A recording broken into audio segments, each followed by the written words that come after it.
Divorced men. What happened when she tried to use your past to stop your future?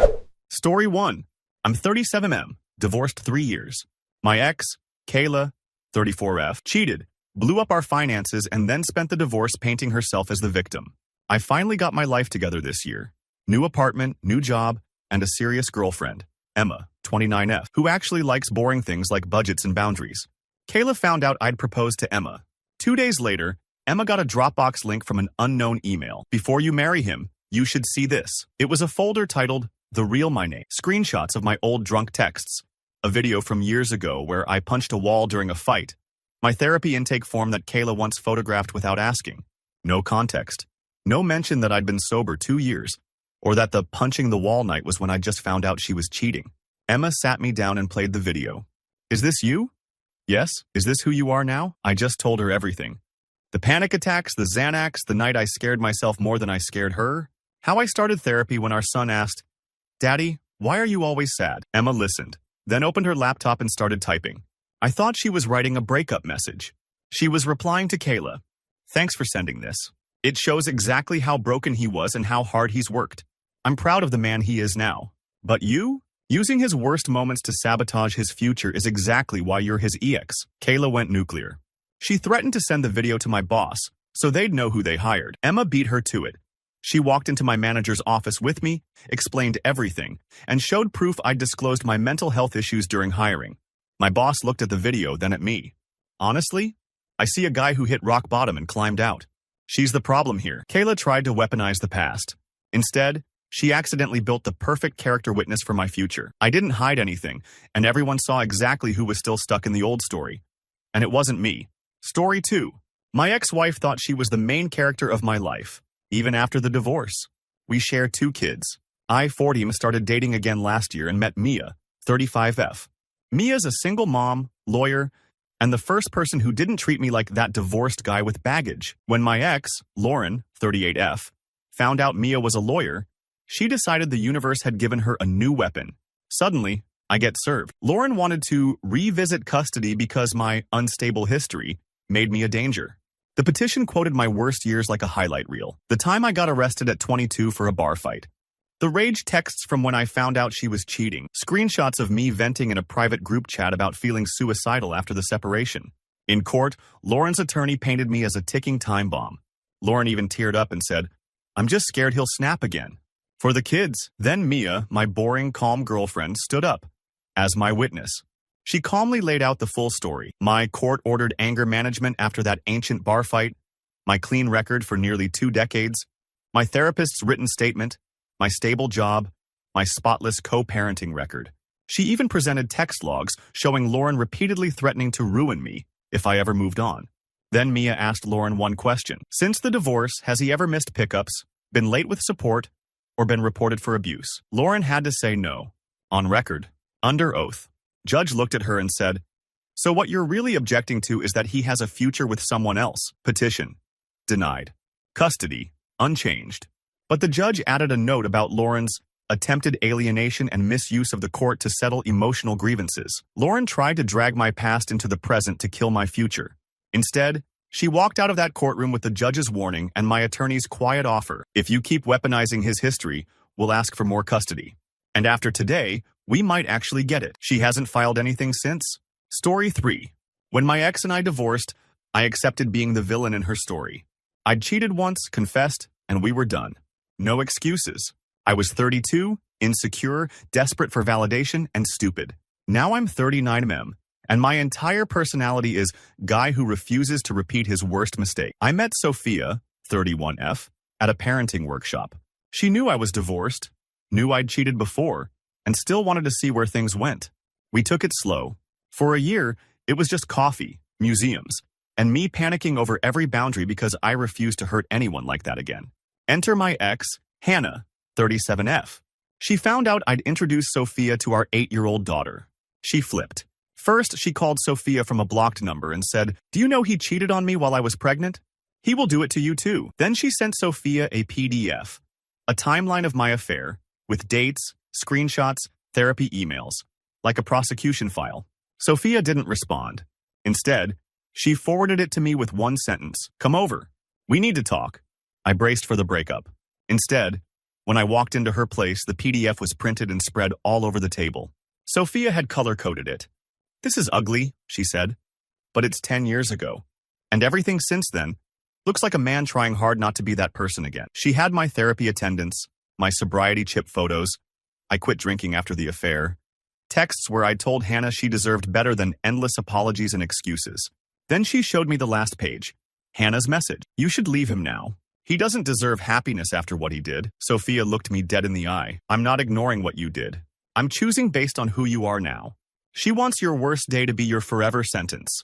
I don't. Hannah found out we were still together and completely lost it at pickup. In front of other parents, she yelled, "He's a cheater! Ask him what he did to me." And yeah, everyone looked at me. I just said, loud enough for them and our daughter to hear, "I did cheat. Once. I've owned it in therapy, in court, and in front of our child as age-appropriately as possible. I'm not proud of it, but I won't live like I'm stuck on that day forever.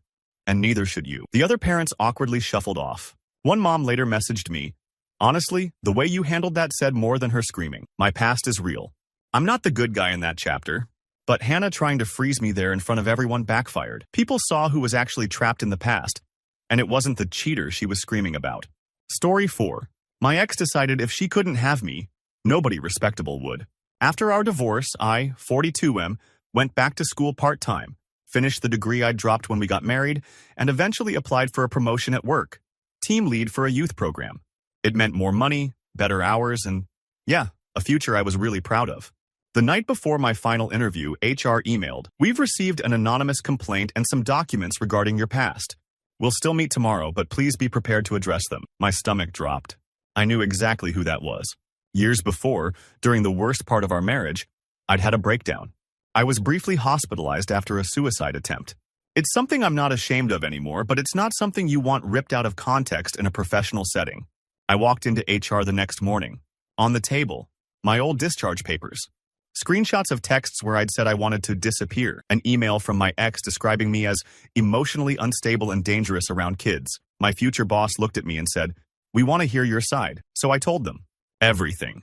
How I'd ended up in that hospital. How it pushed me into therapy. How that experience is exactly why I'm good with the kids who show up angry, withdrawn, or on the edge. Then I slid my own folder across the table. My therapist's letter, my clean record, references from the very teenagers I'd mentored for years. One of them had written, "He's the only adult who made me feel like my feelings weren't crazy." HR lady sighed and showed me the email address on the complaint. It was my ex's burner, but she'd attached a photo that still had her iCloud profile on it. Rookie move. "Honestly," my future boss said, "this doesn't make you look unstable. It makes her look vindictive. Trying to weaponize your mental health against you is disgusting." I got the promotion. 2 weeks later, my ex called screaming that I'd manipulated HR. I just said, "No. You tried to use my past to block my future. You thought my worst moment was a weapon. Turns out it's proof I survived." Click. She wanted me stuck as the broken man she left. Instead, she accidentally gave me the perfect opportunity to show the people who decide my future exactly who I am now. Story 5. When my ex tried to use my past, she didn't expect my kids to be old enough to remember the truth. I, 45M, was not a great husband. I drank too much, worked too much, and shut down emotionally. I never hit anyone, never cheated, but I was absent in all the ways that matter. After the divorce, I quit drinking, started therapy, and spent the next 5 years trying to be a very different dad than I'd been a husband. Then I met Lena, 39F. She had 2 kids of her own. We blended slowly, carefully. Eventually, we told my kids, 12F and 15M, we were thinking about moving in together. They were actually excited. My ex, Sarah, 43F, was not. Suddenly, she started giving the kids history lessons about who I used to be. She told them how I'd missed school plays, how I'd forgotten anniversaries, how I'd once called their birthday party a waste of money during a fight. Then she took it further. She told them, "Your dad is just pretending to be different so this new woman will like him. He'll get bored and disappear again." My son came to my place and repeated every word, angry and shaking. "Is that true? Are you going to do it again?" I could have thrown Sarah under the bus.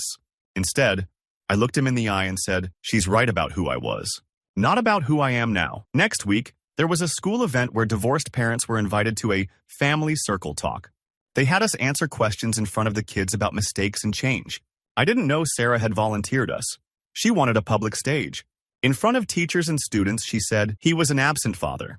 He used to come home drunk and ignore everyone. Everyone turned to me. I said, yeah, I did. I hate that they remember me that way. I've been sober 4 years. I go to therapy every week. I haven't missed a visit or payment. I can't erase my past, but I can show them consistency now, not just apologies. Then something I did not script happened. My daughter raised her hand. In the past, he sucked, she said, blunt as only a 12-year-old can. But he's the only one who shows up to my therapy now. He's the one who drives me to soccer and actually watches. So if everyone's talking about the past, can we also talk about the last few years? Room went dead silent.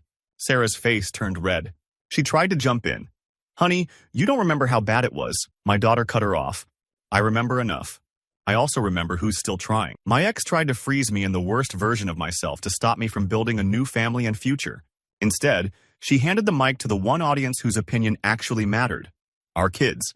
And they made it very clear. They see my past. But they also see my present. And that's not a weapon she can control anymore. Story 6. I'm 41M, divorced 6 years. When I was in my 20s, I was a dumb wannabe musician who thought paying taxes was optional. I cleaned it up, did a payment plan with the IRS, and spent a decade rebuilding my credit and reputation. My ex, Brooke, 39F, loved reminding me I was once investigated. That was her favorite line whenever we fought about money. After the divorce, I finally got stable enough to open a small marketing agency. 2 employees, steady clients, nothing flashy but mine. Then I started dating Harper, 34F, a CPA who actually understood the numbers I'd spent years being terrified of.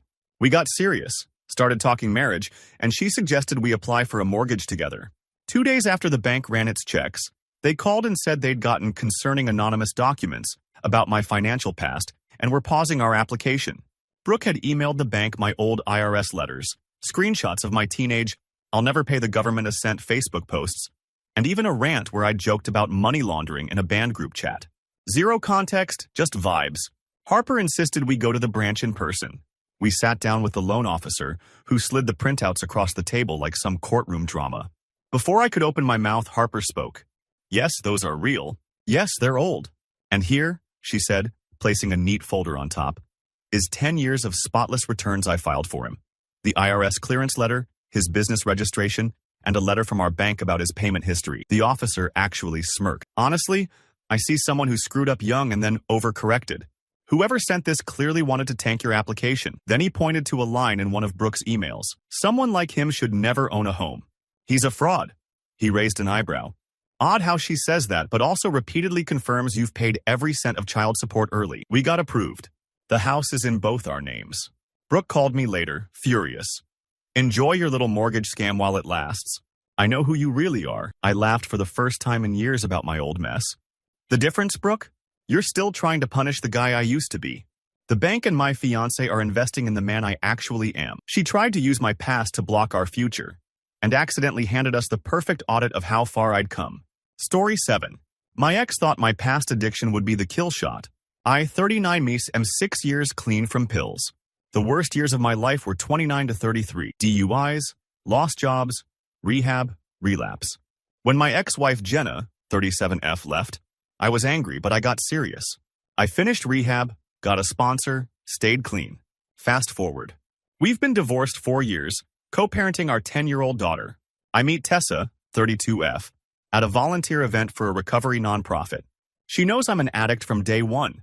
That's literally where we met. Things get serious. We talk about eventually having a kid together. That's when Jenna panics. She starts sending Tessa screenshots of my old mugshot, court documents, photos of me passed out on the floor that she'd taken in case I killed someone. Tessa doesn't reply, so Jenna escalates. She files a motion to restrict my visitation, claiming I'm using again and hiding it behind charity work. Court day comes. Jenna has a binder full of my worst moments. Rehab check-ins, police reports, even one hospital note where they pumped my stomach. Her lawyer paints me as a relapse waiting to happen. Do you want a man like that driving your child around? He asked the judge. Then my attorney stands up. Your Honor, all of these documents predate 2019. Here's everything since. We submit 5 years of clean drug tests, randomly required by my job, letters from AA members, my sponsor's affidavit, plus records from the same nonprofit Jenna mocked, showing I've logged over 700 volunteer hours working with at-risk teens. Finally, the judge asks Tessa if she wants to speak.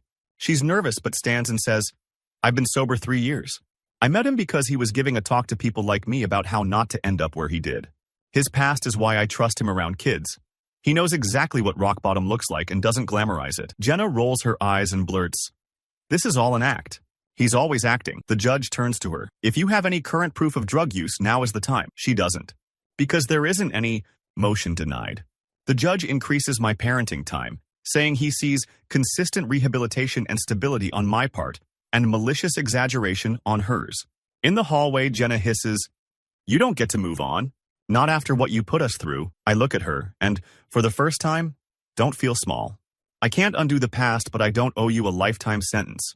The court just agreed. She tried to use my addiction as a prison cell. Instead, it became Exhibit A that I'm not the man she left anymore. Story 8. I come from a very small, very religious town. When my ex, Claire, 33F, and I divorced, she told everyone I was secretly gay as a way to shame me. I'm not. I'm just not interested in being controlled by church elders. Back then, I, 35 had confided in her once that I'd experimented in college. That one conversation became the loaded gun she kept on the nightstand of our marriage. After we split, I moved 2 hours away, met a woman named Ivy, 30F, who didn't care how many times I'd sinned or what my pastor thought. We started planning a life together. I stopped going home except to pick up my stuff or see my parents. Claire heard I was engaged. She decided her last power move would be warning Ivy. She sent her a long Facebook message. "Just so you know, he's a liar. He has a history with men he hides. He told me he only married me because our church would disown him if he came out. He'll ruin your life like he ruined mine." She attached cropped screenshots of my old college messages where I'd questioned my orientation and felt ashamed. Ivy read it, then did something that still blows my mind. She asked if she could see the uncropped originals. We sat on the floor together while I dug through an old email account. There they were. Anxious, confused 20-year-old me asking a friend if kissing a guy once meant I'd go to hell. I expected disgust, maybe pity. Instead, she said, "So your big terrible secret is you were a scared kid in a repressive church?" A few weeks later, we went back to my hometown for my cousin's wedding. Claire was there, of course. In front of my entire extended family, she pulled Ivy aside, loud enough for everyone to hear. "You know he's not being honest with you?" she said.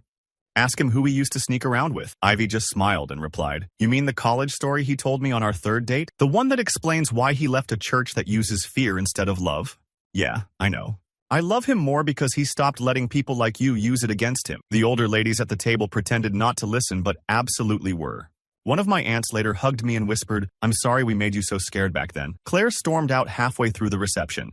My mom watched her go and said quietly, "She really thought that would freeze you in time." She tried to weaponize the most confused chapter of my life to scare off the one person who finally felt safe. Instead, she exposed exactly why that chapter needed to end and why my future won't be written in her handwriting anymore. Story 9. My ex tried to bury me under my own therapy notes. During our marriage, I, 38M, kept a private journal on my phone because my therapist suggested it. Raw stuff. I wrote about intrusive thoughts, resentments, fantasies about just disappearing.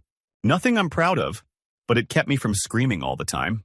Unbeknownst to me, my ex, Riley, 36F, had backed up my notes to her laptop once when we were transferring photos for a slideshow. She kept them. For years. We divorced after she had a long emotional affair with a coworker. I wasn't perfect, but I wasn't the one having secret lunches. After the separation, I kept doing the work. Therapy, journaling, trying to actually feel things instead of stuffing them down.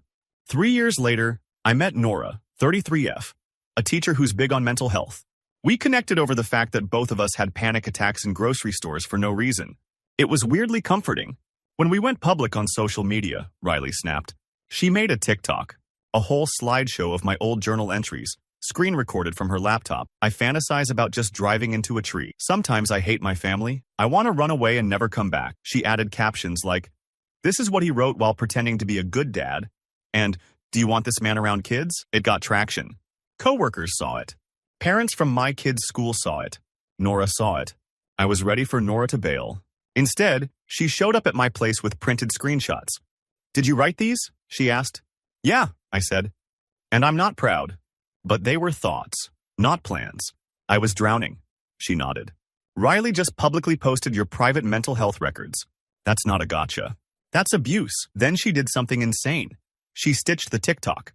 In her response video, she said, You don't prove someone's dangerous by sharing the thoughts they processed in therapy instead of acting on them. You just prove you're willing to violate their privacy to keep them stuck in who they were at their worst. She blurred out my name and face, but people figured it out anyway. You know what happened? Half the comments weren't about me. They were people saying, I've written things like this too. You just convinced me never to open up to my spouse. Weaponizing therapy is why men don't get help. Riley tried to double down, but it backfired. Her own sister messaged me an apology and said, she doesn't get that dragging your lowest thoughts into the spotlight makes her look cruel. Not you look crazy. Work HR called me in. I thought I was done. They ended up asking if I wanted to lead a small mental health awareness initiative for the staff. You clearly have lived experience, my manager said. Riley tried to set my future on fire with matches she stole from my past. Instead, everyone saw who was actually holding the gasoline. Story 10. I never thought my teenage arrest would show up at an immigration interview. I'm American, 44M. At 19, I got arrested for shoplifting stupid electronics with friends. Misdemeanor. Community service. Sealed record. I moved on. Mostly. My ex-wife, Paige, 42F, never did. She'd bring it up whenever I said no to something. Careful, officer. He might steal the silverware. We divorced after 15 years. I eventually met Anna, 36F, who's from Brazil. We dated 3 years, then got married. We started her green card process, stacked with paperwork, proof of relationship, the whole binder every immigrant couple jokes about. Guess who decided this was the perfect time to tell the truth about me? The day before our big USCIS interview, Anna gets a long anonymous email. It's Paige, obviously, with the subject, you need to know who you married, attached. A scanned copy of my old mugshot from some sketchy background site, and a message. He's a thief. He hides it. He got arrested for stealing and still lies about money. The government should know before they give him the power to sponsor anyone. Anna shows me. My heart drops. I hadn't mentioned the arrest because, honestly, I forgot it might matter after all these years. I could see the doubt in her eyes, but she just said, we bring it up first. At the interview, the officer asks the standard questions. When he gets to, have you ever been arrested? I say, yes, once, when I was 19, and lay it all out before he can dig. I hand him the court paperwork I'd pulled the night before, plus proof I completed everything. I also slide over a printed copy of Paige's email. My ex-wife sent this to my spouse and several relatives. She may also try to contact you. He reads it, then raises an eyebrow. We get these sometimes, he says. Bitter exes with half-truths. The important part is that you disclosed it. You didn't try to hide anything. That's what we care about. Then he looks at Anna. Do you feel safe and supported? She squeezes my hand and says, yes. He made one stupid mistake as a kid and has been paying for it with guilt and jokes from his ex ever since. I'm not going to help her keep punishing him. A month later, her green card gets approved. Paige somehow finds out and sends me a rage text. So they just let anyone sponsor immigrants now? Even criminals? I reply. They let honest people do it. The difference is, I told the truth. You tried to turn my teenage screw-up into Anna's deportation story. She tried to use my sealed past to slam the door on our future. Instead, she just proved to the government, and to my wife, that I'm done hiding and she's not done hating. Only one of those gets to move forward. Story 11. I'm 36M and my ex, Melissa, 35F, still thinks my teenage record is her personal doomsday button. At 17, I got caught spray painting a liquor store with my idiot friends. Juvenile vandalism charge, community service, sealed. It's been almost 2 decades. Since then, I've worked in construction, got my contractor license, and recently started volunteering with a youth sports league. When the league director floated making me head coach for the under-14 boys, I was over the moon. My son plays on that team. For once, I'd be coach dad, not divorced dad in the stands. Melissa found out through our son. The very next week, the director emails me asking to clarify a concern about my background. Attached was an anonymous email with my full name, date of birth, and a paid report of my old juvenile charge that should have been buried. Melissa had dug it up from some shady data site. Are you aware he has a history of gang-related vandalism? Is this the role model you want? She even attached a grainy photo of me in a baggy hoodie at 17, trying hard to look hard. I went in ready to lose it. Instead, I just told the truth. Yeah, that's me. I was a dumb kid who thought tagging walls was rebellion. A judge made me scrub graffiti every weekend for 3 months. I hated it. It's why I tell these boys that cool can cost you your future. The director listened, then said quietly, we figured it was something like that. 2 of the assistant coaches told me your ex has been bad-mouthing you to parents for years. Then he said the part that stunned me. We'd actually rather have someone who knows exactly what bad decisions look like. If parents ask, We'll tell them the truth, including how long you've stayed out of trouble. At the next practice, Melissa cornered me in the parking lot. So they made you step down, right? I warned them who you really are. I pointed to the field where our son was running drills and yelled, "Coach, can I get a water break?" Another coach shouted back, "Ask head coach." Melissa's face froze. You tried to use the worst picture of 17-year-old me, I told her. They chose the 45 minutes of every practice where I'm here now. That's what my son remembers. She thought my past with a spray can would erase my future with a whistle. Instead, it just proved to everybody why I belong on that field. Story 12. My ex tried to weaponize my worst sin at the exact moment I finally forgave myself. I 40M cheated once. It was 8 years ago, on a work trip. I got blackout drunk, crossed a line, confessed, and my marriage imploded. My ex, Tori, 38F, never let it go, which, fair. I was the villain. Fast forward. I've been divorced 5 years, in therapy the entire time. I don't drink. I don't put myself in situations where it just happened is even possible. Then I met Hannah, 33F, who grew up in a strict religious family. Her parents believe once a cheater, always a cheater, is practically scripture. We dated a year before she told them my past. They were cold but civil. When we got engaged, they agreed to meet my side of the family for a nice restaurant dinner. Halfway through appetizers, the waiter walks up with an envelope. "Someone asked me to deliver this to your table," he says. It's addressed to Hannah's dad.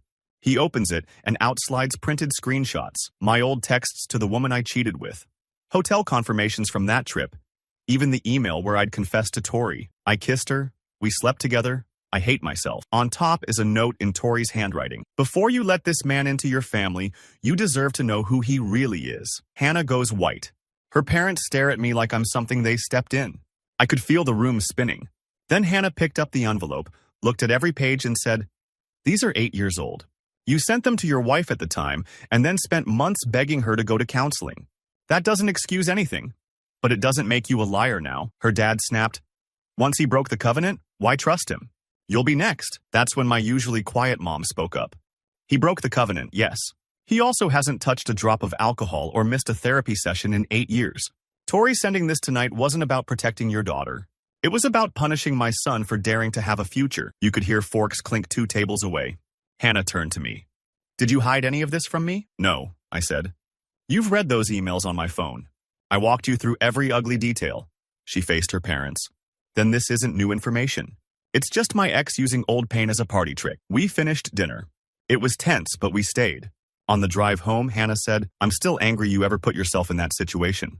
But I'm more disgusted that someone you once loved will do anything to drag you back there." Tori tried to freeze my engagement dinner in the moment I was least worthy of one. Instead, she showed Hannah's family exactly how far I've walked since, and why she's still standing in the same spot. Story 13. My ex thought my past debt would prove I was using my new girlfriend. It just proved I'd finally learned from it. In my 30s, I, 42, was a financial train wreck. Maxed cards, payday loans, one brutal eviction when my startup tanked. My ex, Erin, 40F, bailed us out by moving us back into her parents' house. She never stopped reminding me. After the divorce, I swore I'd never put anyone through that again. I picked up 2 jobs, paid off every collections account, took embarrassing calls from debt collectors and turned them into payment plans. It took 5 years. Then I met Lena, 37F, a surgeon. Yeah, big income difference. I was terrified it would look like I was chasing her wallet, so I insisted we keep finances separate. I paid for the things I could, planned cheap dates, refused to move in until I had 3 months' rent saved. When we finally applied for an apartment together, guess who the landlord got an email from? Erin. She'd somehow found our listing on Facebook and sent the property manager a PDF. My old eviction notice, credit score from 7 years ago, screenshots of my desperate texts begging her dad for help. "He will leave you high and dry. He's a financial child. Don't let him on the lease. Protect yourself." The manager forwarded it to Lena and asked if she wanted to reconsider.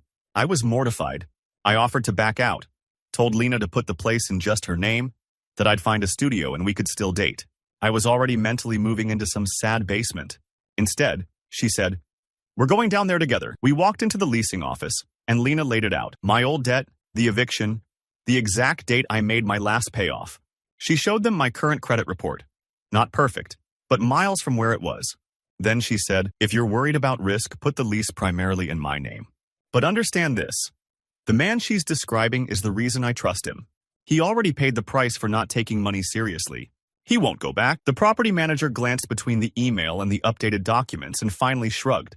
Honestly, we get way more nervous about people with no history. At least we can see his arc. We got the apartment. Contract lists us both as occupants, but I insisted on paying more than my share until I hit the savings goal we agreed on. Aaron later texted, "Hope your rich doctor girlfriend enjoys bailing you out like I did." I sent back a photo of me assembling IKEA shelves in our new living room, followed by my cleared balance screenshot from the last debt account. "You tried to use the man who got evicted," I wrote. "She chose the man who made sure we'll never get that letter again." Story 14. My ex tried to turn my own words into the reason I shouldn't get my dream job abroad. I, 39, meant work in IT. During my divorce, I wrote some truly brutal emails to my ex, Chelsea, 37F. Nothing threatening, but plenty of, "I wish I'd never met you," and "You ruined my life." My therapist had me write unsent letters. Unfortunately, some of them were sent. Years later, Chelsea and I barely speak. We parallel parent. I finally get an opportunity I've wanted for a decade. A 2-year contract in another country with a massive salary bump. It's remote friendly, and the plan is to fly back regularly and eventually try for a transfer closer to my kids. Chelsea hates it. "You're abandoning them," she says, even though I offered her more child support and extra summer weeks. During the company's final background security check, HR asks if there's anything in my past relationships that could be used to question my stability or integrity. I mentioned the divorce, but not the emails. I honestly didn't think they were relevant. Chelsea makes sure they become relevant. She somehow finds my new manager on LinkedIn and sends a long message with 20+ screenshots of my worst post-separation paragraphs. She frames it as a concerned ex-spouse. He has anger issues. He wrote these to the mother of his children. Imagine what he'll say to coworkers in a high-stress environment abroad. My manager forwards it to HR. HR calls me in. I expected a lecture. Instead, the HR director says, "We see this sometimes. Tell us what was happening when you wrote these." So I do. I tell them about sleeping on a mattress on the floor, seeing my kids every other weekend, the way Chelsea used to purposely show up late to drop off to watch me break down. I admit I said awful things over email. I also show them the last few years. Co-parenting apps, neutral language, therapy notes, anger management completion. Then I say, "If you think these emails mean I shouldn't go, say so. But I'm not that man anymore, and I'm not going to pretend I never was." The HR director looks almost relieved. "You'd be shocked how many people lie when we already have the screenshots," she says. "The fact that you owned it is actually a green flag," she adds. Also, her message reads less like a safety concern and more like a threat. "If you promote his future, I'll drag his past to your inbox." That's not about us. That's about control. They clear me for the transfer. When I tell Chelsea I got the job, she explodes. "I showed them what a monster you are. How did they still say yes?" "Because they saw who wrote those emails," I say, "and who answered for them years later." She wanted my rage phase to be the last chapter anyone ever read. Instead, it became the prologue to the stability I'm taking into my new life. Story 15. My ex thought my old player reputation would destroy the most adult relationship I've ever had. In my 20s, I, 41M, was a walking red flag. Slept around, ghosted women, bragged about it in group chats. When I met my ex-wife, Naomi, 38F, I told her she changed me. Spoiler, she hadn't. I kept acting like a single guy while married until she inevitably found out about the flirty DMs and emotional affairs. We divorced, and I took a long, ugly look at myself. Therapy, accountability, a hard rule. No dating until I could sit alone in a room without needing someone's attention to feel real. Took almost 3 years. Then I met Karina, 35F. Single mom, no time for nonsense. On our 3rd date, I told her everything. The DMs, the cheating, the validation addiction. She didn't swoon. She told me flatly, "If you even think about talking to another woman behind my back, we're done." No second chances. It was exactly what I needed. Naomi heard about Karina through mutual friends. She also heard Karina's a therapist. That apparently was too much for her ego. Naomi dug up our old group chat archives. Screenshots of me calling women backups, laughing about juggling 3 conversations at once, even ranking dates. She tracked down Karina's professional website and sent an email to both her work and personal address. As a therapist, you should know the kind of man you're dating. He used to brag about using women. Here's proof. Do you really think you'll be different? When Karina showed me, my stomach turned. Not just from the fear of losing her, but from seeing in black and white the person I used to be. "I won't defend this," I said. "I was disgusting. I can only show you I'm not that man anymore." She nodded once. "I need time. I expected distance. What I didn't expect was what she did next. Karina invited Naomi to coffee. I only found out because Naomi texted me later. Your little therapist girlfriend tried to psychoanalyze me. Nice try. Karina told me her side. She showed up ready to read you your sins, Karina said. I let her. Then I asked her what she wanted from sending those screenshots to me. Not to a court, not to a job. To your future partner. Naomi had said, he doesn't deserve a happy ending. He made a joke out of women. Someone has to warn you before he does it again, Karina replied. Warning me would have been telling me this before he told me himself. All you did was confirm what he already owned. You're not protecting me. You're trying to keep him trapped. When Karina told me that, I asked the obvious. And what about us? She said, I'm not dating the man in those screenshots. I'm dating the one who handed me his phone on date 3 and said, here's every reason to walk away. My job isn't to punish you for who you were, and your ex doesn't get to either. Naomi tried to use my player past to cancel my future. Instead, it became the proof that I'd finally stopped performing for an audience and started actually showing up for one person, even when it meant risking her seeing everything. Story 16. I'm 43M, divorced 4 years. In my 20s, I filed for bankruptcy after a failed bar I opened with friends. I was reckless with money, maxed out cards, stiffed vendors. I've spent the last decade rebuilding my credit and my reputation. Last year, I finally got a real second chance. A tech company offered me a partnership to launch a franchise of their co-working spaces. I had investors, a signed LOI, and a small team ready to follow me. My ex, Dana, 41F, heard from our kids that Dad's opening a business again. 2 weeks before we were supposed to sign, one of the investors suddenly went cold. Then another. My lawyer forwarded me an email they'd all received from an anonymous account with a PDF titled, Before You Trust Him with Your Money. Inside, my old bankruptcy filing, a Better Business Bureau complaint from 2009, screenshots of Yelp reviews calling me a scammer, and a long message about how I abandoned my family financially and left her and the kids with nothing. No mention of the fact that I've never missed a support payment or that she took the house. I walked into the next investor meeting expecting to be dropped. Instead, the lead investor slid the email across the table and said, you want to tell us about this before we talk numbers? I owned it. Every ugly detail. How I'd paid exactly one bartender and vanished on the rest. How I'd gambled rent money on the bar, finally taking off. I also showed them 10 years of tax returns, settlement letters, and vendor emails where I'd paid back people I technically didn't even owe anymore. Then I said, if this makes you walk, I get it. But I'm not going to pretend this didn't happen just because my ex wants me stuck there. The room was quiet for a beat. Then one investor shrugged. Honestly, I'd rather back someone who knows exactly how bad it feels to blow it. We moved forward, but with a twist. They insisted on me taking a smaller equity share and a salary cap for the first 2 years. I accepted without blinking. Dana found out and texted, so they finally saw what a joke you are. Enjoy being their employee, I replied. No, they saw the past you tried to hide them in. They still chose to build with me. Just with guardrails. People online would probably argue if she was protecting them or just punishing me. All I know is she used my worst failure as a warning label. They treated it like a manual. Story 17. When I was 25, I was deep in toxic red pill forums. Angry, bitter, posting stuff about women hitting the wall and never trusting a single mom. I grew up, got therapy, realized I'd basically been in a cult, and deleted everything I could find. My ex, Lily, 36F, knew that version of me. She was there for the deprogramming. When we divorced, she told everyone I'd changed, but she kept screenshots of those posts like trophies. Fast forward, I'm 38, and I fall for Mia, 34F, a single mom of 2 boys. She's fierce and soft at the same time, the kind of woman I used to mock to feel powerful. This time I shut up and listen. I told her about my past online garbage in vague terms, but I didn't dig deep. Shame, I guess. Lily hears about Mia. Suddenly, Mia's sister starts sending her links, a Twitter thread with my old username and archived posts. There's my face next to lines like, single moms are just looking for a wallet and never raise another man's kids. The account posting it? A concerned woman with exactly Lily's writing style. Mia confronts me, shaking. Did you write this? Single moms are walking red flags? I wanted to throw Lily under the bus. Instead, I said, yes, I wrote that. I was angry and pathetic.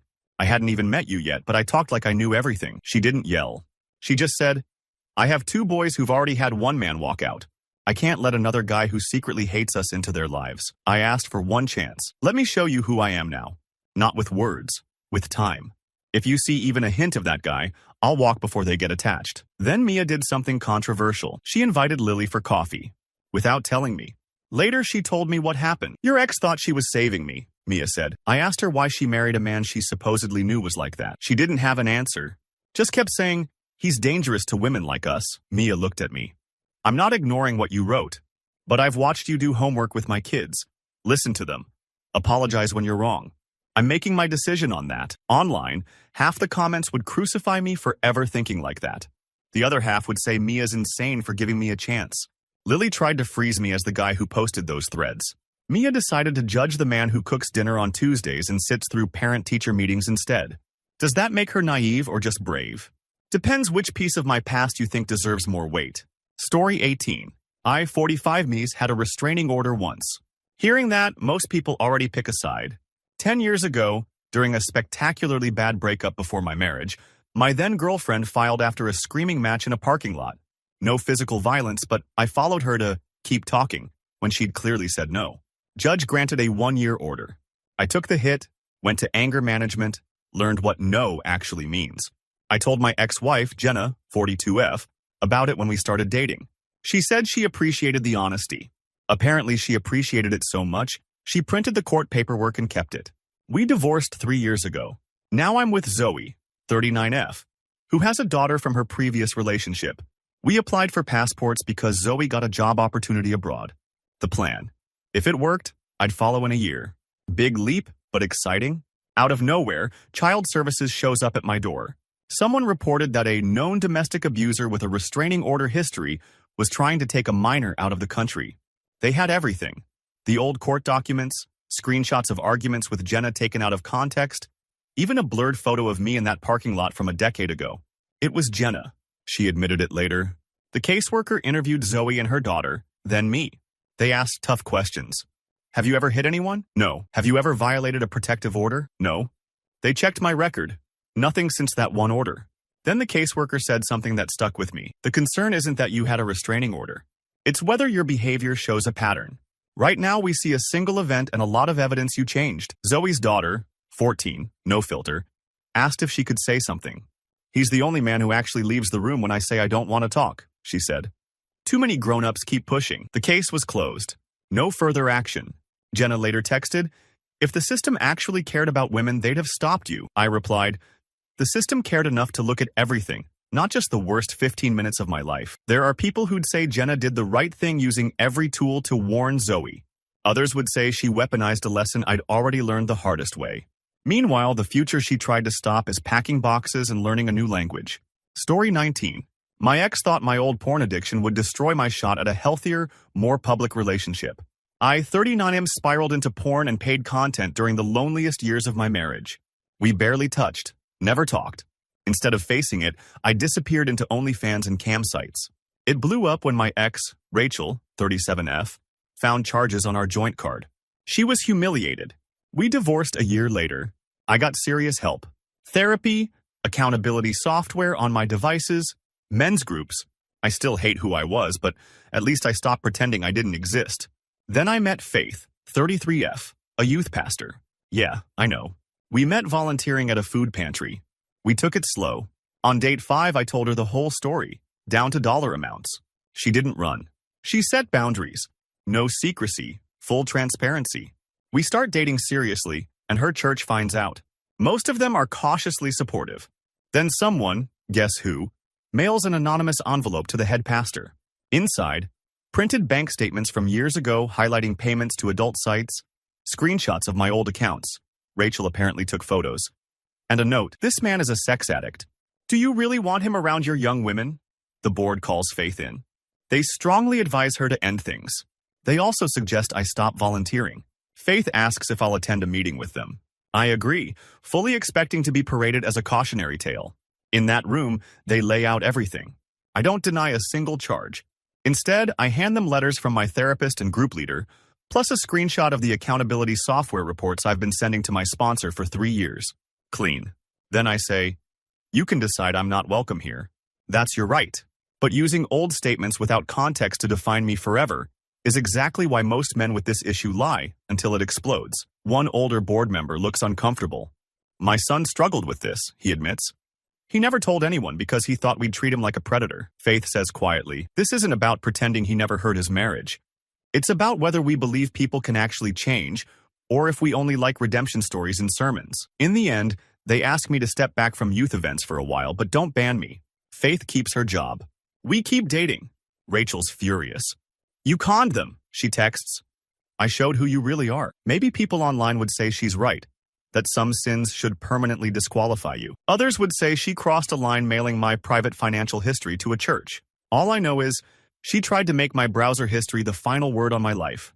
Faith decided it was just the ugly middle chapter I'd already stopped living in.